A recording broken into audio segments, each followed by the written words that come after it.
नमस्कार, मैं अभिषेक दुबे, महाराष्ट्र टीवी 24 में आप सभी का स्वागत है।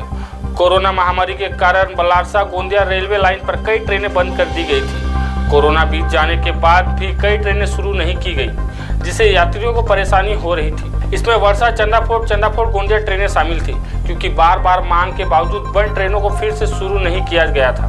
इस संबंध में गढ़चिरौली चिमूर लोकसभा क्षेत्र के नवनियुक्त सांसद डॉक्टर नामदेव किरसान ने सांसद के पहले ही सत्र में वर्षा चंदाफोर्ट गोंदिया रेलवे पुनर्वत शुरू करने की मांग की है। तब में सांसद डॉक्टर किरसान का प्रयास सफल हुआ और कोरोना के बाद बंद हुई वर्षा चंदाफोर्ट गोंदिया रेलवे को पुनर्वत शुरू कर दिया गया है। कल 8 सितंबर 2024 को सांसद डॉक्टर नामदेव किरसान द्वारा वर्षा चंदाफोर्ट रेलवे को हरी झंडी दिखाने के बाद रेलवे ट्रेनों की सार्वजनिक सेवा फिर से शुरू कर दी गई है। सांसद डॉक्टर किरसान ने वर्षा से नागवीर तक रेलवे से यात्रा की तथा ट्रेनों में नागरिकों से चर्चा भी की। महाराष्ट्र टीवी 24 के गढ़चिरौली से हरेंद्र मडावी की रिपोर्ट।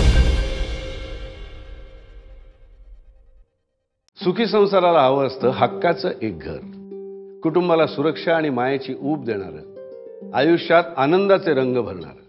प्रत्येकाचं हे स्वप्न पूर्ण होण्यासाठी केंद्र आणि राज्य सरकार हातात हात घालून कार्यरत आहे।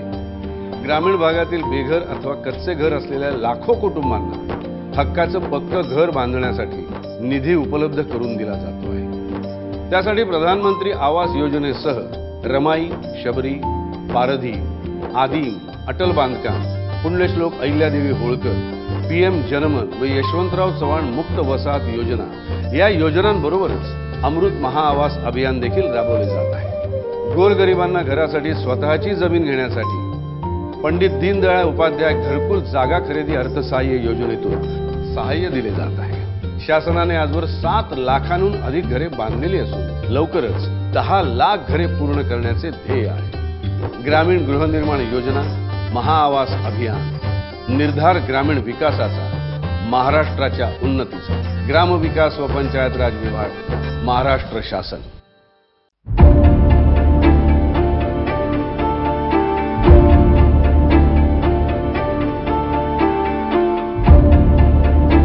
जलविद्युत निर्मितीसाठी पंप स्टोरेज धाटणीच्या प्रकल्पासाठी महाराष्ट्र शासन आणि NTPC, Welspun new energy, NHPC, renew hydro power, THDC India, Torrent power, Adani green energy या कंपन्यांशी महायुती सरकारने नुकतंच सामंजस्य करार केला।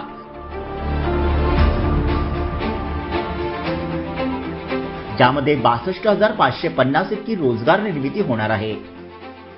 उपमुख्यमंत्री देवेंद्र फडणवीस यांच्या पुढाकाराने हे विक्रमी करार करण्यात आले असून त्यातून 35,240 मेगावॅट वीज निर्मिती होणार आहे।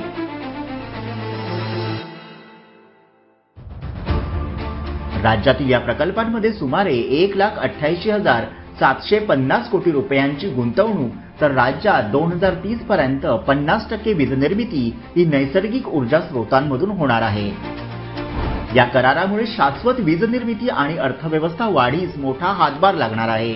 राज्याची एकूण वीज निर्मितीची स्थापित क्षमता 46,000 मेगावॅट असून 40,870 मेगावॅटचे पंप स्टोरेज क्षेत्रात वीज निर्मिती करार झाल्यानं हरित ऊर्जा क्षेत्रात राज्याचं हे मोठं पाऊल आहे।